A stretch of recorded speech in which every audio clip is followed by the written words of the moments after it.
읽습니다. 220문 둘째 조항은 무슨 뜻입니까? 우리는 본성상 우리 자신을 사랑하는 성향이 대단하여 이 감정이 다른 모든 성향들을 제압해버립니다. 이처럼 이웃에 대한 사랑이 우리를 이끌어서 우리의 생각과 행동의 기준이 되도록 해야 한다는 것입니다. 그러면 우리의 이웃은 누구입니까? 단순히 우리의 부모, 친척, 친구, 그리고 우리와 교제하는 사람들뿐만 아니라 우리가 모르는 사람들과 또한 우리의 원수들까지 우리의 이웃입니다. 이들은 우리와 어떤 관련이 있습니까? 이런 이웃의 관계는 하나님께서 지상의 모든 사람들 가운데 세워주신 인간의 질서로서 신성불가침한 것이며 우리의 죄악으로도 해결할 수 없는 것입니다.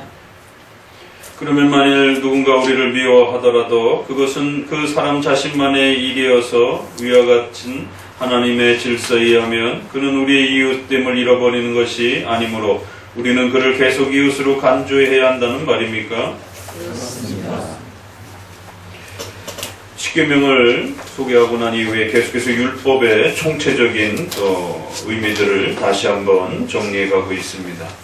율법이라고 하는 것은 십계명을 중심으로 해서 우리 기독교 신앙의 또 아주 중요한 근간이 되기 때문에 이 율법의 이 내용을 어떻게 또 잘 이해하고 특별히 복음과 조화롭게 또 복음과 관련해서 또 어떤 관계와 역할을 감당해야 되는지들을 바르게 정립해야만 한다라고 계속 거듭 이야기하고 있습니다.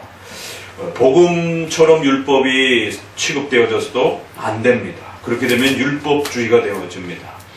그러나 복음을 강조한다라고 해서 율법을 무시하게 되면 예수님을 믿고 난 이후에 성도들의 삶에 대한 하나님의 뜻을 가르칠 수 없는 무율법주의, 방종과 무질서를 조장하게 되는 결국 하나님의 뜻을 이해하지 못하게 되는 무윤리주의, 무율법주의에 빠지게 됩니다. 역사 이래로 끊임없이 이 율법과 복음을 어떤 관계 속에서 이해해야 되는지 수많은 혼동들이 있었고 그럴 때마다 정통 기독교는 율법은 율법대로의 역할이 있고 복음은 복음대로의 역할이 있고 그래서 각각의 그 역할 모두를 존중해야 되고 특별히 율법과 복음은 서로 상호 조화 통일 속에서 이루어지는 것이지 결코 대립관계라든가 또 극단적인 그러한 서로를 폐기하고 공격하는 그러한 방식으로의 분리주의가 아니다라는 것을 거듭 우리에게 또 가르쳐 왔던 것을 보게 됩니다. 그래서 율법은 율법으로서의 특별히 죄를 지적하여 그리스도께로 인도하는 율법의 첫 번째 기능, 또 도덕적 양심 속에 일반 불신자들의 마음속에도 새겨져서 죄를 억제케 하는 억제의 기능, 세 번째로는 칭의의 조건은 아닐지라도 반드시 성화의 열매와 기준으로서 예수님 믿는 사람들이 어떻게 살아가야 할지를 가르치는 하나님의 뜻을 가르쳐주는 중요한 성화적 규범으로서의 세 번째 기능이 소개가 됩니다. 또 이후에 곧 나올 것입니다. 이 세 가지 율법의 사용법에 대한 부분들은 이러한 율법의 기능은 율법 그 자체로서 죄를 지적하는 기능과 또 하나님의 계시를 우리에게 뜻을 알려주는 소중한 삶의 규범으로서 역할이 있는 것입니다. 또 복음은 복음대로 그 율법이 요구한 모든 하나님의 명령들을 우리 인간의 힘으로 할 수 없기 때문에 오직 그리스도의 은혜로 그 의를 성취하는 또 이러한 복음의 또 자리가 있는 것입니다. 그래서 이제 다시 한번 율법의 이러한 핵심은 무엇이냐? 복음과 구별되어지는 율법의 핵심은 하나님을 사랑하고 이웃을 사랑하라라고 하는 두 가지로 나누어진다라고 말씀을 드렸습니다. 율법은 여러 가지로 10가지로 나눠질 수도 있지만 또 그것을 줄여보게 되면 1부터 4계명은 하나님과 관련된 부분, 또 5계명부터 10번째는 인간의 윤리와 관련된 또 그러한 부분으로 나눠지기도 합니다. 이처럼 율법은 줄여서 보게 되면 크게 두 가지로 하나님 사랑과 이웃 사랑, 그래서 앞서서는 하나님의 사랑에 대한 부분들을 살펴보았고요. 이제 그러면 두 번째로 이웃 사랑이라고 하는 것은 무엇인가? 이것은 우리 자신이 아주 우리 자신을 사랑하는 깊은 성향의 본질을 기억해야 합니다. 그래서 이처럼 이웃에 대한 사랑이 우리를 이끌어서 우리의 생각과 행동의 기준이 되도록 해야 한다는 것입니다. 십계명은 이처럼 우리 자신만을 말하고 있지 않고 우리가 함께 살아가는 하나님이 창조해 주신 그런 모든 사회적 삶 속에서 우리 이웃들과의 관계 속에서 어떻게 살아가야 될 것인지에 대해서 가르치는 중요한 하나님의 뜻이 있다라고 말합니다. 그 얘기는 신앙과 관련된, 구원과 관련된 직접적인 그러한 내용들이 담겨져 있을 수 있고, 또 한편으로서는 우리가 살아가는 삶의 불신자와 신자를 막론하고 우리가 살아가는 국가와 사회와 모든 삶의 이웃에 대한 삶의 문제들을 또 성경은 우리에게 이야기하고 있다는 것입니다. 그래서 반드시 이러한 이웃과의 삶 속에서 포악하거나 악하지 아니하고 하나님이 세워주신 그 창조 질서를 잘 존중하면서 거기에 맞는 올바른 또 삶을 살아야 한다. 그것이 이웃을 사랑하고 또 하나님이 세워주신 질서들을 잘 존중하면서 그렇게 하나님의 뜻이 우리의 이웃과 창조적 그 삶 전체에게 펼쳐져 나갈 수 있도록 또 우리는 그렇게 삶을 또 하나님의 뜻대로 살아가야 합니다. 바로 그것이 율법이 우리에게 요구하고 있는 것입니다. 율법은 직접적으로 하나님과 관련되어서 신앙과 구원에 대한 문제도 우리에게 가르치지만 또 간접적으로 우리의 생활과 문화와 또 국가와 사회와 관련된 전반적인 또 우리의 이웃과의 삶 속에서 하나님이 그들을 왜 세우셨는지, 왜 하나님이 국가와 문화와 사회와 이웃을 세워주셨는지, 또 그러한 이웃들과의 삶 속에서 그럼 우리는 어떻게 하나님의 그 창조적인 목적과 하나님의 계획을 따라서 하나님의 뜻을 따라서 살아가야 하는 것인지, 이렇게 율법은 우리의 삶의 문제에 대한, 우리의 윤리에 대한 문제에 대한 아주 중요한 또 하나님의 뜻을 가르쳐 내고 있다라고 말하고 있습니다. 그런데 여기서 우리가 주의해야 되는 것은 이 이웃사랑에 대한 부분들은 불교에도 있고 유교에도 있고 힌두교에도 있고 일반 무신론적 또 불신앙 세계 속에서도 이렇게 이웃사랑에 대한 기본적인 도덕적 규범들이 있습니다. 그러면 성경에서 말하는 이웃사랑과 불신자 세계 속에서도 있는 이웃사랑의 도덕적 규범은 뭐가 차이가 있느냐? 살인하지 말라, 사랑하라, 도적질하지 말라, 이런 부분들은 일반 윤리에도 불신자들 세계 속에서도 얼마든지 있는 것이에요. 그러면 율법의 나머지 이웃사랑과 관련된 계명은 어떤 특징을 갖고 있는 것인가? 도대체 그것과 어떻게 다른가? 이 부분을 고민하면서 이 두 번째 조항의 의미들을 살펴가셔야 됩니다. 형식적으로는 이웃과의 삶이기 때문에 비슷한 규범과 계명들이 소개되어지는 것처럼 보여집니다. 그러나 그 원리가 다르고 또 그 방향이 다르고 또 그것을 성취하고자 하는 목적이 다르다는 것입니다. 일반 불신자 세계 속에서의 그런 도덕 규범들은 그저 이웃의 생명을 해치지 않는 범위 내에서 살인하지 말라라고, 그래서 평화로운 사회와 안전을 추구하고자 하는 그런 목적밖에 없습니다. 그러나 성경은 한 걸음 더 나아가서 왜 이웃에게 폭력과 살인을 행하지 말아야 되느냐면 이웃은 하나님이 창조해 주신 하나님의 질서 속에서 하나님의 창조의 뜻을 펼쳐내기 위하여 세우신 창조의 수단이요 창조의 질서다라고 말하는 것이. 그래서 그 이웃을 해치게 되면 하나님이 우리 이웃으로 세워주신 수많은 인류를 통해서 하나님의 창조의 역사를 이루어가고자 하셨던 하나님의 창조의 목적을 파괴하고 깨뜨리는 무서운 신성 모독적인 죄가 된다라고 말하는 것입니다. 세상 윤리에 있어서는 그 어디에도 신성 모독적이다라고 말하지는 않습니다. 그저 일반 도덕적인 양심의 가책 정도만 이야기할 뿐인 것이에요.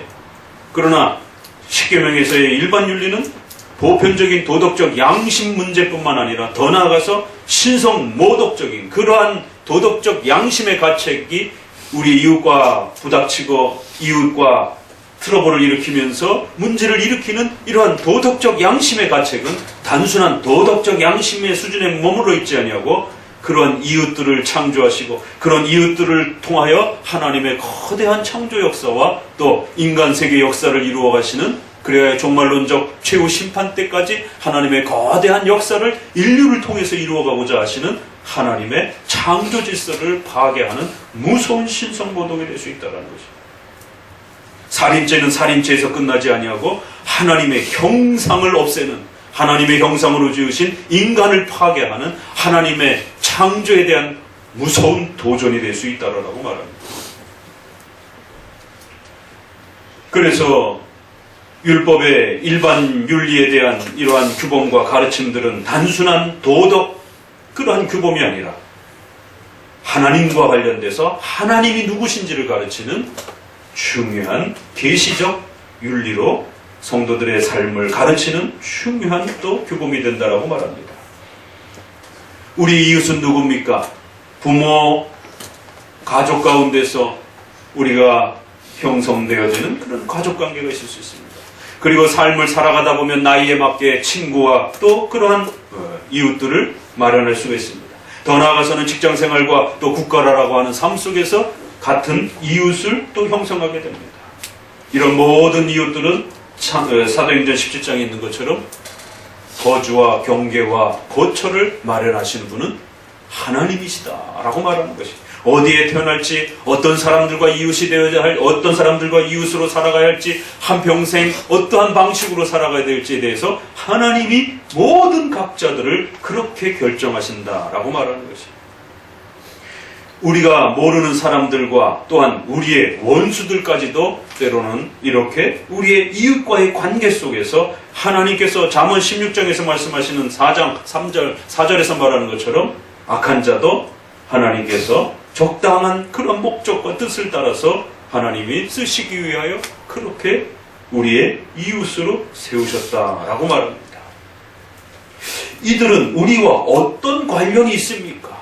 왜 이들이 우리의 이웃으로서 선한 자와 가족은 정말 생명을 함께 해야 되는 정말 필연적인 그런 뗄래야 뗄 수 없는 그런 친밀한 이웃도 있는가 하면 모르는 사람과 불편한 사람과 원수된 사람은 정말 평생에 만나기 싫은 사람들임에도 불구하고 또 우리의 곁에 있는 것입니다.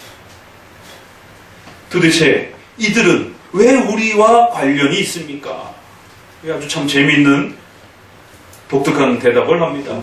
이런 이웃과의 관계는 하나님께서 지상의 모든 사람들 가운데 세워주신 인간의 질서로서 신성 불가침한 것입니다.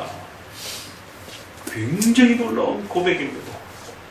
우리가 살아가는 부모를 얻게 되고 형제를 얻게 되는 이러한 가족관계도 내 마음대로 선택해서 태어난 게 아니라는 것이 하나님이 창조해 주셔서 하나님께서 세워주신 신성 불가침한 그러한 방식으로 하나님의 뜻 속에서 가족관계로 태어나는 것이, 가족관계로 형성되는 것이, 우리의 친구와 이웃관계가 만들어진다는 것이, 우리가 원해서 결혼하였지만 또 우리의 삶 속에서 가족을 형성하는 수많은 그러한 이웃들과 가족들은 하나님의 이러한 섭리와 하나님의 작정 속에서 하나님의 계획 속에서 이웃을 형성하게 된다는 것이, 지상의 모든 사람들 가운데 하나님이 세우신 그런 방식으로서의 이웃들이 형성된다는 겁니다. 내가 좋아해서 친구를 만든 것 같지만 결국 우리의 마음과 환경도 지배하시는 분도 하나님이시라는 것입니다. 그래서 반드시 이러한 둘째 계명 속에서 우리의 삶과 국가와 사회와 가족과 관련된 수많은 이러한 사회적 삶의 관계들을 단순한 도덕적 양심의 가책에서만 생각할 문제가 아니라 하나님이 창조적 섭리 속에서 세워주신 하나님의 뜻을 펼쳐내는 중요한 목적 속에 세워주신 하나님의 섭리적 이웃이요, 섭리적 질서요, 섭리적 그러한 관계임을 항상 기억하셔야 된다는 거예요. 우리의 죄악으로도 폐기될 수 없는 그러한 하나님의 중요한 뜻을 이루어가시는 하나님의 섭리적, 창조적 그러한 질서 속에서 살아가게 되는 그런 질서라는 겁니다. 그러면 만일 우리가 누군가 우리를 미워하더라도 그것은 그 사람 자신만의 일이어서 위와 같이 하나님의 질서에 의하면 그는 우리의 이웃됨을 잃어버리는 것이 아니므로, 조금 길죠? 특별히 우리의 삶 속에서 이웃 가운데 미움을 받고 또 미워하기도 하는 이러한 불편한 사람들까지조차도 이러한 다툼과 미움의 이러한 문제들은 우리 자신들만의, 그와 나 자신만의 일이 아니다라는 것이. 거기에는 더 깊은 하나님의 질서에 의하면 우리의 이웃됨을 잃어버리는 게 아니다라는 것입니다. 하나님의 창조와 섭리의 계획 속에서 선한 자와 악한 자가 그렇게 하나님의 통치 역사 속에 여러분 자신의 이웃이 되어져 가는 것입니다. 또 때로는 우리가 죄를 범하고 우리가 또 실수해서 원수와 또 불편한 사람을 만들기도 합니다. 그러한 죄에 대해서 결코 용납하는 것이 아니에요. 그럼에도 불구하고 우리의 죄 때문에 미움과 다툼이 일어나는 이러한 또 분명한 인간의 죄악의 그 자리가 있는 것은 또 분명한 사실입니다. 그러나 하나님께서 우리의 이웃으로서 우리의 또 삶을, 가족을, 사회를 또 국가와 직장 속에서 살아가는 이러한 삶의 터전을 마련하는 것은 결코 사람의 그러한 죄와 사람의 의로 만들어지는 그러한 인간적인 질서와 계획이 아니라는 것입니다. 그건 여러분과 그 상대자 자신만의 일이 아니다라는 것이 하나님의 질서에 의해서 그렇게 여러분들이 살아간다라는 것이에요. 그래서 우리의 이웃됨을 잃어버리는 것이 아니므로 우리는 그를 계속 이웃으로 간주해야 된다는 말입니까? 네, 그렇습니다. 그래서 때로는 여러분에게 참으로 미움과 불편한 사람으로서 여러분에게 다가선다라면 그를 적대시하고 그를 쫓아낼 문제가 아니라 왜 하나님께서 하나님의 계획 속에서 내 인생 가운데 그러한 불편한 이웃을 내 곁에 세웠는지를 하나님의 뜻을, 하나님의 질서를 더 깊이 고민해야 하셔야 된다. 그리고는 그와 함께 어떻게 그 불편한 관계를 풀어가야 할 것인지에 대해서 여러분은 고민하시고 또 결단하시고 희생하시고 또 하나님 앞에서 낮아지시면서 쳐낼 문제가 아니라 끊어낼 문제가 아니라 그와 어떻게 화해할 것인지에 대해서 하나님께서 그렇게 하나님의 질서에 의해서 세워주신 이웃이라면 함부로 끊어낼 수 있는 그러한 자리가 아니라는 것이 하나님의 특별한 목적 속에서 여러분의 삶 속에 그렇게 세우시는 것이. 그러면 그 원수와 같았던 자가 어느 날 여러분의 헌신된 마음과 낮아진 마음과 섬김의 마음 때문에 그가 마음이 변하여 여러분을 평생을 도와줄 수 있는, 가족도 도와주지 않는데도 불구하고 오히려 원수처럼 여겼던 사람이 여러분의 삶이 어려울 때 정말 곁에서 도와줄 수 있는 그러한 반전이 일어날 수도 있는 것입니다. 일반 삶 속에서도 우리는 그런 역사들을 심심치 않게 봅니다.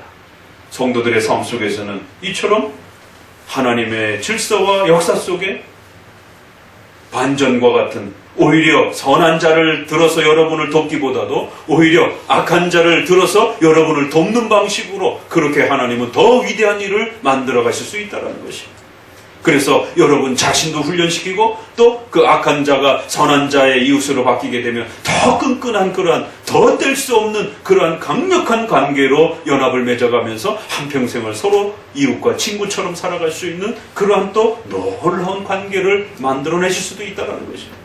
그래서 여러분 자신과 그 사람만 생각하고 미워하지 마시고 그 이면에 하나님의 질서, 하나님의 질서로서의 신성 불가침한 것이며, 이러한 이웃들은 단순한 이웃이 아니라 우리와의 관련 속에서 하나님의 계획 속에서 그렇게 이웃으로 만들어져 간다라고 하는 이 놀라운 이 설명들을 잘 들여다보셔야 됩니다.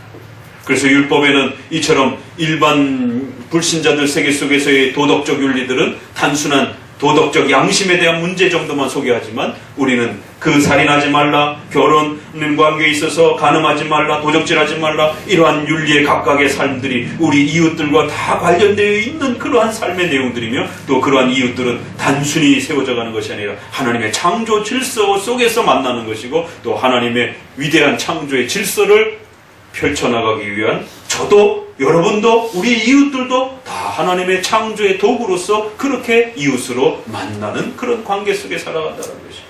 그래서 반드시 하나님의 질서와 하나님의 섭리적 창조적 질서가 무엇인지를 늘 고려하고 고민하면서 이 율법을 어떻게 성취하고 적용해 가야 할 것인지를 하나님 앞에서 배워가야 한다라고 말합니다.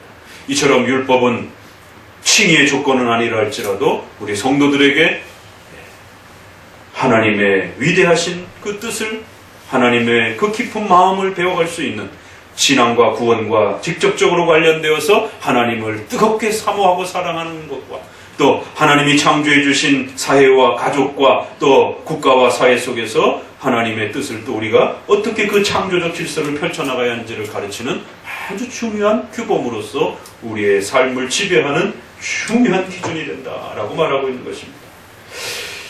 율법의 둘째 조항에 있어서 내 이웃을 내 몸과 같이 사랑하라 라는 표현 안에 이렇게 깊은 의미들이 있다는 것을 또 우리는 제네바 교리 문답을 통해서 더 풍성하게 또 배우고 익히게 됩니다. 또 이러한 내용들을 잘 새겨두시기를 주의 말씀으로 권면을 드립니다. 기도합니다.